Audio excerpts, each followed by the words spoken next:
Did you have an imaginary friend growing up? Whatever happened to them? Do you think they still live on, and if they do, are they sad, lonely, angry? Are they angry enough to kill? This is your spoiler warning because today we're diving into all the details of the Imaginary Friend Asylum demo and the friends we left behind. This is a previously released title and the sequel to IFA by the developer Grant Mars. I've timestamped the video, so feel free to skip to the things that interest you most. Now, let's get started.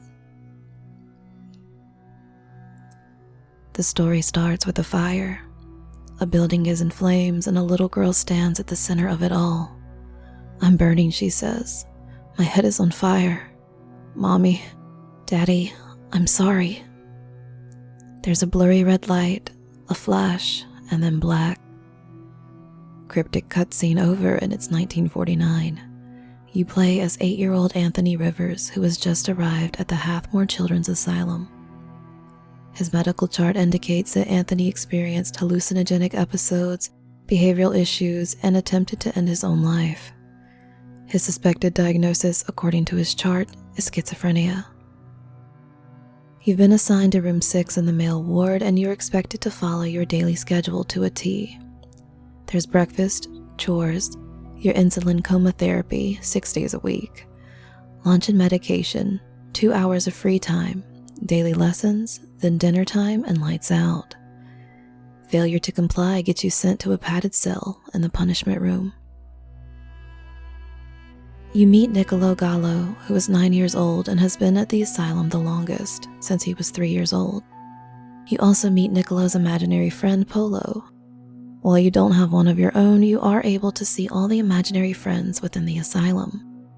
Niccolo warns you of a particular friend known as the ghost of the asylum, which is rumored to be the imaginary friend of the asylum itself. Head to the procedure room where you're injected with a large dose of insulin before passing out. You can faintly hear an unknown voice saying that you're perfect and just what they've been looking for. You awake, then lie, telling the nurse that you feel calmer, though you don't, then head back to your room to write a letter.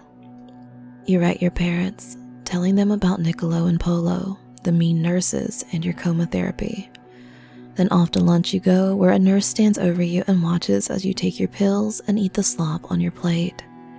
You also meet Edward and his little brother Tommy. Their imaginary friends Twisty and Smudge are also brothers. Tommy can't speak, but his friend Smudge can. The scene fades to black, and we get a short quote from Anthony that seems to be written in the future, stating that he spent his time reading and writing letters to his parents, but he never got any letters back, and he still doesn't know if his parents ignored the letters or if the nurses withheld his personal mail. The game then fast forwards to January 20th, 4 days after Anthony's arrival. You get ready in the bathroom and Anthony cries, wondering when this nightmare will end. You return to make your bed when you see a strange figure lurking at the door.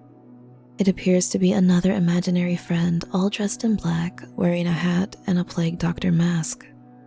You confess this to Niccolo over breakfast, and he tells you that this might be the ghost of the asylum and that he's awakened at night before to find the ghost hovering over him. You see the nurses whispering and they approach you, telling you that a new child will be arriving soon. During your chores outside, one of the nurses speaks to Edward, telling him he may go home soon. The nurse belittles Tommy, however, calls him a monster who can't speak, and tells him he'll never go home. Edward is rightfully angered and throws a bucket of water at the nurse in response. The nurse threatens to prevent the children from ever reaching their homes, and Edward is reprimanded and sent to the punishment room. You also meet a mysterious girl and her imaginary friend. The girl warns you that something bad will happen at the asylum soon. She hears someone coming, so she says she'll find you and speak more later. You then have another insulin coma treatment, but this time you can't hear what's being said about you. You awake and tell the nurse that you're calm, and she states this is good news and maybe you'll go home soon. Head down to lunch and come face to face with Dr. Rupert Figg, who has taken quite an interest in you, calling you the apple of Hathmoore's eye due to your fascinating condition. His words, not mine. You also meet the doctor's assistant, Boris Frenzy, who seems fairly nice and offers to lend you a hand should Dr. Fig or the nurses give you trouble. Niccolo warns you that strange things happen to kids who the doctors take interest in, and Smudge has heard that sometimes the kids die or disappear completely. Heading back to your room, you run into Pookie, the mysterious girl's imaginary friend. He gives you a letter and he leaves. Learning that the girl's name is Annabelle Walker, she asks you to meet her in the shed outside of the asylum later that night and to avoid getting caught. You tell Niccolo about the letter and he tells you that Annabelle has also been at the asylum for a long time and that the boys and girls are not allowed to interact with one another. You're interrupted by Polo, who reminds you that lessons are about to begin. You attend class and you have to answer the questions correctly within a time frame, or you get reprimanded. After math, you head downstairs for dinner, then prepare to meet Annabelle at the shed. You grab the candle by your bedside and turn to find Polo standing next to you. Everyone tried to warn you, he says. He won't stop you, but he hopes you know what you're doing. Make your way through the nurses without being seen and you'll find Annabelle and Pookie waiting for you in the shed. Annabelle tells you that Pookie used to look differently, but when they came to the asylum, he changed his appearance to look more intimidating to protect her. She asks you to the shed because she's overheard that the nurses are saying that a new doctor has taken interest in you and she's worried it may be for something really awful. She tells you that the ghost of the asylum becomes more active when something horrible is about to happen, and he's started reappearing now that the doctor has arrived. She's worried that he's planning something horrible for you. Pookie says that once the doctor gets their hands on you, you're never seen again. You then part ways and head back to your dorm.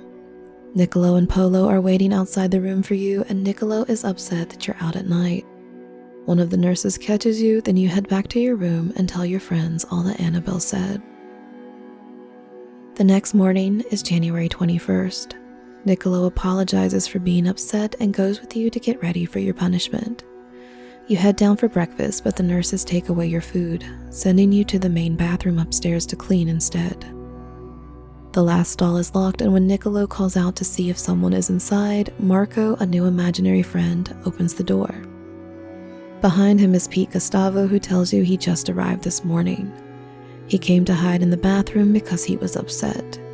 His mother lied, telling him they were going on vacation together before leaving him at the asylum.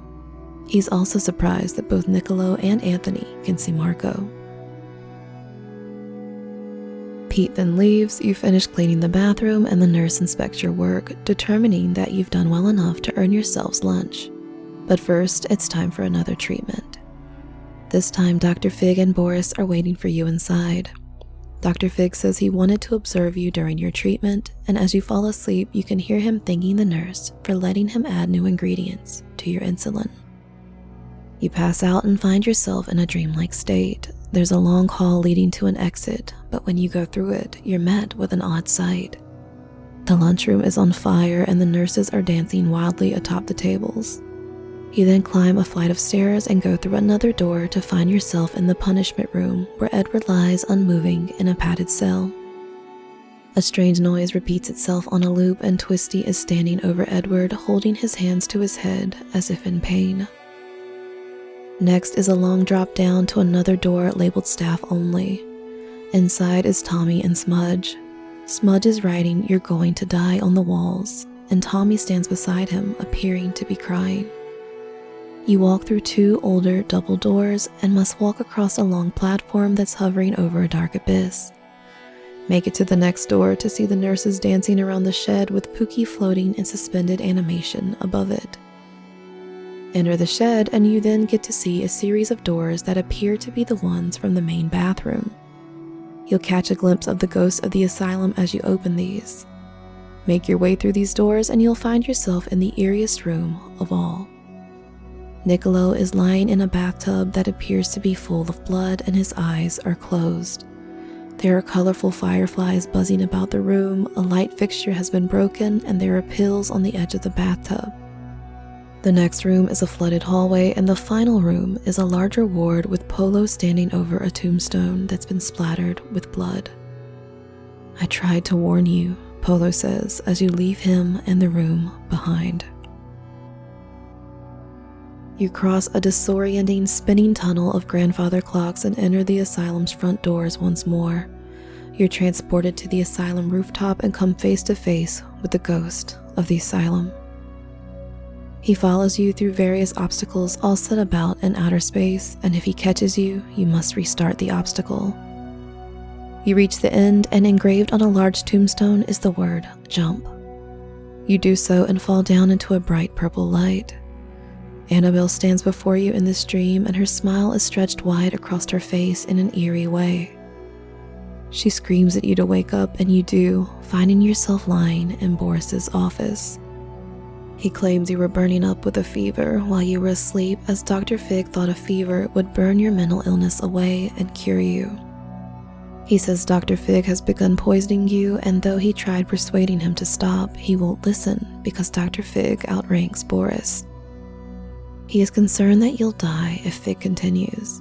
His hands are tied because all eyes are on him, but Boris does suggest you sneak into the surgery room at night and replace your month's supply of injection with water. You'll pretend to sleep once they inject you each time, and hopefully you'll survive. The demo ends, and we're left wanting to know what's to come next for these children. In The Friends We Left Behind, we fast forward 28 years later, and it's 1977. You're now a private investigator who has been contracted to learn more about 7 children who went missing from the Hathmoore Children's Asylum in 1949. The children include Annabelle Walker, age 9, Edward Bennett, age 8, Tommy Bennett, age 4, Momo Akane, age 6, Niccolo Gallo, age 9, Pete Gustavo, age 7, and Charlotte Weaver, age 8. Anthony Rivers is not on this list, and we now have 2 new characters not currently seen in the Imaginary Friend Asylum demo, Momo and Charlotte. You enter the abandoned asylum, only it's not abandoned at all. The imaginary friends now roam the halls, and they're quite lonely. You enter the old procedure room and find a new poster on the wall praising none other than Boris Frenzy for performing a brand new kind of lobotomy treatment on a child at the asylum. The patient was chosen after hearing voices from their imaginary friend, and the poster claims that after the procedure, this behavior ceased and the lobotomy was considered a success. In Boris's office, there are bloodied handprints on the wall and a medical note dated Monday evening, April 4th, 1949. The note says Annabelle tried to escape Hathmoore Asylum, claiming that she and her imaginary friend wanted to return home. To prevent future incidences, it was decided that she would be selected as the new lobotomy patient, instead replacing the original candidate. Boris speculates in the note that the lobotomy will cure all forms of neurotic misconduct. In another room, the detective finds a notebook that has a message written to its owner dated March 30th, 1949. It says good luck at your lobotomy, and the card is signed by Annabelle, Pete, Edward, Tommy, Niccolo, Momo, and Charlotte, the 7 missing children. They've also included drawings and the names of their imaginary friends. The detective closes the book and looks up, noticing bright paint on the walls that say, "I see you." He turns and is attacked by Twisty. Instinctively, the detective throws a ball and Twisty chases it. Looking around the room, he also sees Smudge writing "I'm close" on the wall behind him. During the escape room challenge, you'll also see the words "Alone so long" written on the wall. You must capture photos of both Twisty and Smudge before moving on to the next room. They'll then chase you into an auditorium where you find Pixie, one of the new imaginary friends. She slams the door on Twisty and Smudge, grabs your flashlight, and begins to perform. Successfully complete her challenge, and you can run past her while she is stunned, retrieving your flashlight. She'll angrily scream that you've ruined her concert, and you almost make it to the exit before someone drops from the ceiling above and knocks you unconscious. This is Dolly, who seems to really enjoy eating spiders. She wants you to play with her dolly, who is also named Dolly. You tried to leave, she says, but now you have to play by her rules, or else she won't ever let you sleep again. Successfully restrain her doll, snag a picture of her while she's distracted, then scram. You slam the door to the punishment cell behind you and you hear Dolly say, "We're stuck in here again, Dolly." Twisty and Smudge resume chasing you, so you run to the main bathroom to hide. There's a letter by Anthony to his parents on the bathroom floor, dated April 15th, 1949. It reads, "Dear Mom and Dad, Annabelle has been acting weird since her lobotomy, so they won't let her leave like they promised. She keeps saying she can fix me and our friends. She hasn't mentioned Pookie either. I wonder if he's lonely.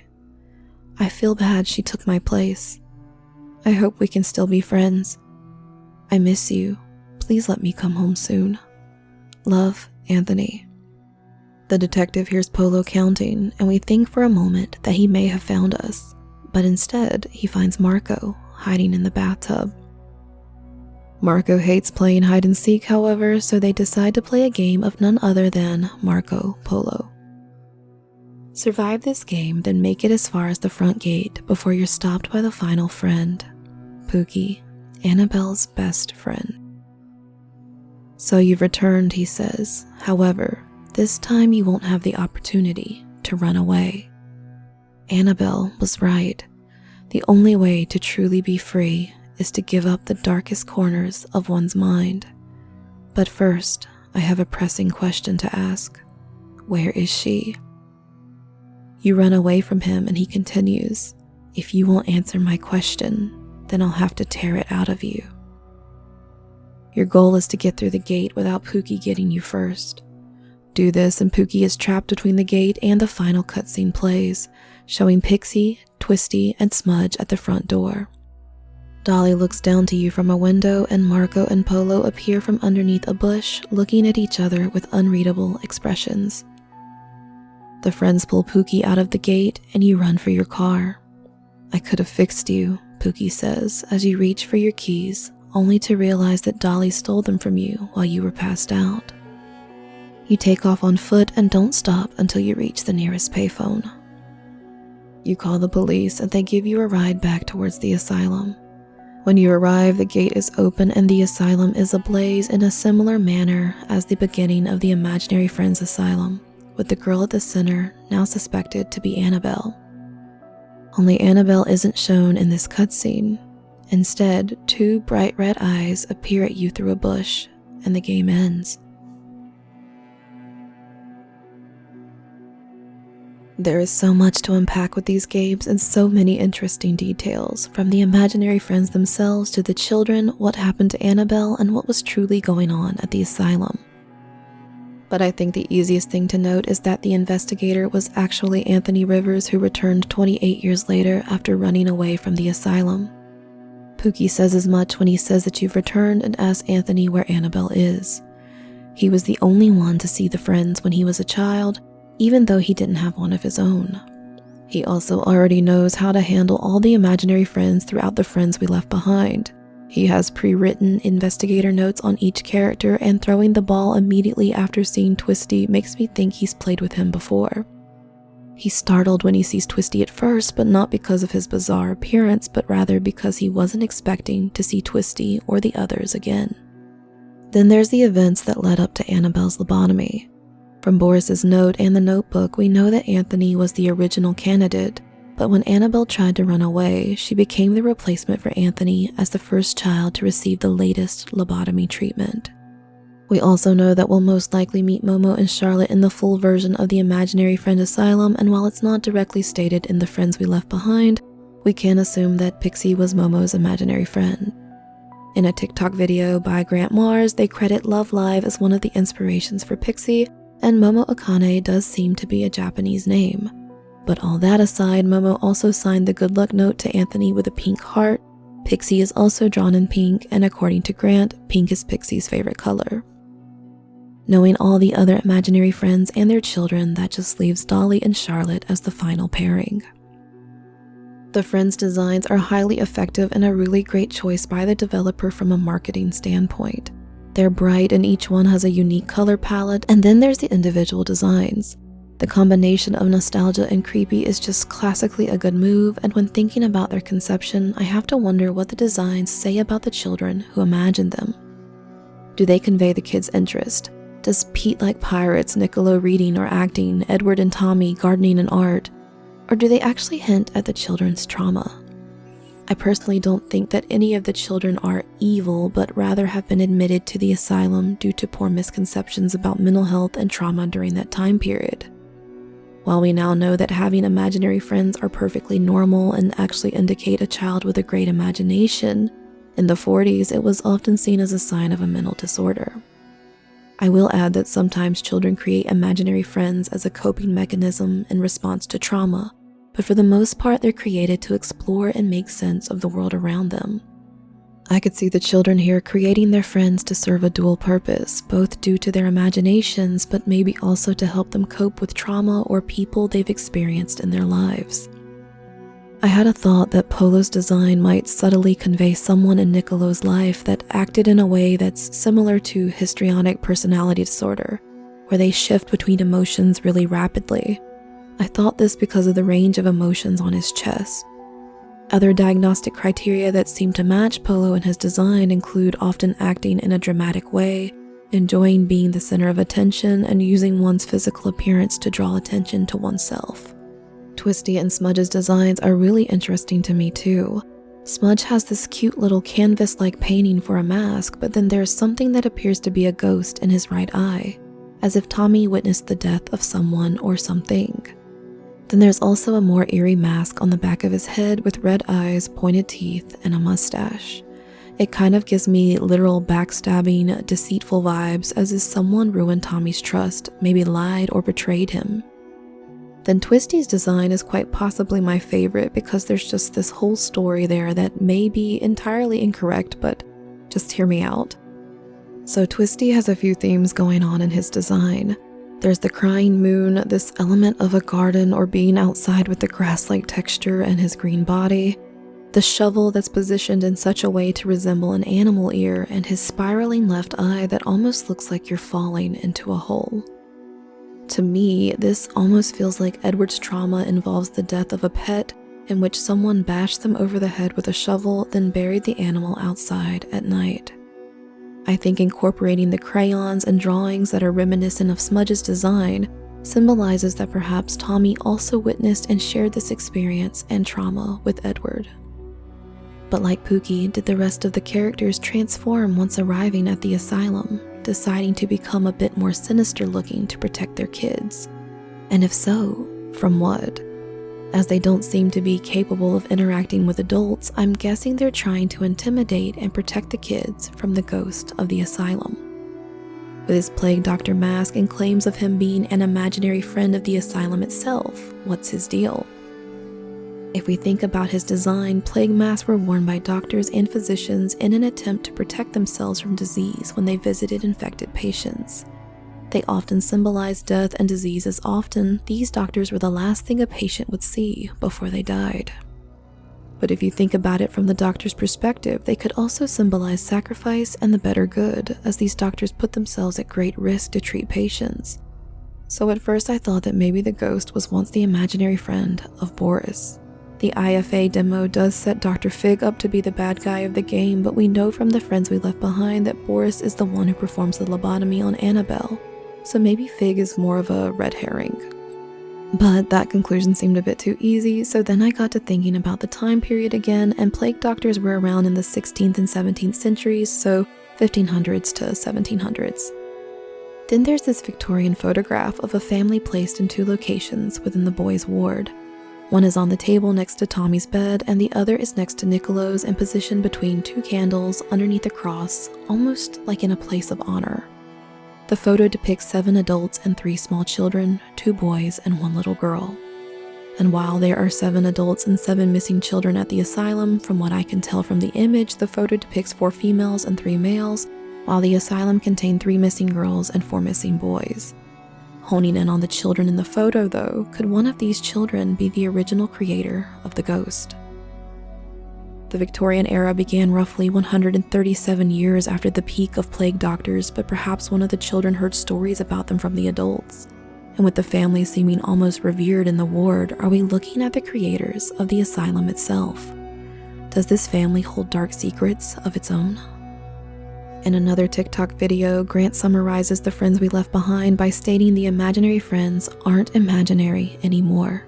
So we know they're real in the second game, and peeking into the community Discord reveals that perhaps the friends were nothing more than imaginary until the lobotomy happened. Everything after the fact was caused by the new treatment created by Boris. The ritualistic dancing of the nurses, the secret ingredients, religious symbolism, and candles placed around the operating table like a seance has me thinking the doctors here are mixing science and the supernatural in a quest to cure children, to burn, sever, and tear away the mental disorders they believe that children have. But how are they doing it? A theorist in the Discord server suggested that the kids' brains were implanted into the imaginary friends, and Grant cryptically replied, "Flip that theory maybe," leading others to think that perhaps the friends were taking over the children's brains instead. But from Anthony's letter to his parents, it seems that the lobotomy severs the ties between the children and the imaginary instead of fuses. If you consider how a transorbital lobotomy is performed and what it does, something like an ice pick is stabbed above the eye into a fragile bit of bone before entering the brain. The surgeon then makes a sharp turn and severs the connection between the prefrontal cortex and the thalamus. This results in reduced tension and agitation from patients, but also a lack of interest, rage, decreased emotional response, and even death. Physicians were essentially cutting away everything that makes us human, leaving behind a shell. A shell that another entity could fill, maybe. But if it's not the children's imaginary friends taking their place, what could it be? What if the new lobotomy severed Annabelle's ties to Pookie, but also called either the ghost of the asylum or the ghost of his creator forth to become one with Annabelle? The logo of the friends we left behind shows this little girl whose silhouette looks exactly like the drawing of Annabelle in the good luck note. She has 2 red eyes in this image, and while theorists have noted that Pookie also has bright eyes when attacking you in the game, the ghost of the asylum also has red eyes. When Anthony is given the new insulin treatment, he must outrun the ghost, meeting Annabelle at its end. Perhaps this treatment wasn't strong enough to let the ghost inhabit Anthony, but the lobotomy treatment was. The ghost, or his creator, now essentially becoming Annabelle's soul, then encourages the children to go through with the procedure to rid themselves of their friends so they can be fixed and go home, and maybe so other members of the asylum's family can take their place.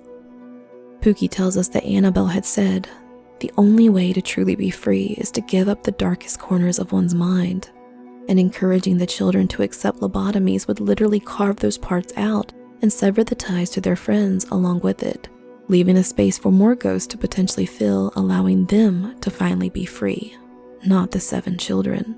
When Pookie says, "I could have fixed you," he's copying what he heard Annabelle say all those years ago over and over to the children until he started to believe it himself. She no longer spoke to him as she couldn't see him, but maybe if he assisted her in fixing the others, they could be friends again. But where are the children now, and more specifically, where is Annabelle? It's clear that the imaginary friends don't know where the children are. Pookie asks for Annabelle, and during Pixie's performance, her song indicates that she believes her darling, assumably Momo, is somewhere outside the walls of the asylum. For some reason, it also seems that none of the imaginary friends can leave, indicated by Pixie's lyrics, "If I had wings like an angel, over these prison walls I'd fly." The imaginary friends seem to long for their kids, and with them not being able to leave the asylum, they most likely didn't have a hand in the children's disappearances. They were also clearly not sent home, or else they wouldn't be reported as missing all these years later. But I don't think that they've died, at least not all of them. Grant says as much in the Discord server when saying that there's nothing in the game actually indicating the children are dead. But we see a grave in Anthony's dream state, Edward's lying unconscious in the punishment room, and Niccolo is in a bathtub that seems to be filled with blood. But maybe, like Fig, these are also distractions to make us think the worst of the worst. There's also those bloody handprints in Boris's office, so maybe the grave belongs to him or Fig. Myself and others who have played the demo suspected that Anthony's dream is foreshadowing each of the children's deaths, but we know Anthony didn't die, and perhaps the other children didn't either. If we look back on all that happened in the dream, some of the events almost seem like pranks being pulled by the children, maybe to cause a distraction so they could attempt to run away. The cafeteria fire, the flooded hallway, even smudge writing "you're going to die" on the walls could all be an attempt to scare the adults into believing in the ghost of the asylum. Could the gruesome image of Niccolo in the bathtub be staged so that he drew attention to himself while the others rescue Edward from the punishment cell? We know from the friends we left behind that there's not a second door inside the cell as it was in Anthony's dream, but there is the grates above that Dolly had access to. And if Charlotte and Dolly spent a lot of time in there, perhaps they knew how to get Edward out. Then there are areas in the dream that we haven't fully seen in the demo, like the forest beyond the asylum and the staff-only room. We don't know yet how much of the asylum and its grounds we'll have access to, nor how big the map will be in the future.